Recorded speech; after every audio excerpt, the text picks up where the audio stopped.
এখানে দিছে হ্যাঁ আমি তো দোকানে হ্যাঁ তো আমি দোকানে দেখি আবার মালগুলো পরিষ্কার করি ওখান থেকে নিচে মাছিয়ে দেখি যে স্পিড খোলাটা স্পিড যখন খোলা তখন দেখি কয়টা নিছে চারটা নিছে ধানের শীষের প্রচারণা এসে এখান থেকে মহিলা দোকানদারের স্পিড নিয়ে গেছে। এই সমস্ত বিষয়গুলো থেকে আসলে কর্মীদের খুব সতর্ক থাকা উচিত।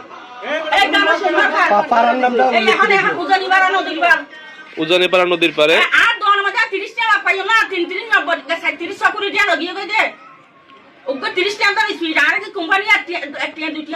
ওনারাই করছে, আপনি নিশ্চিত?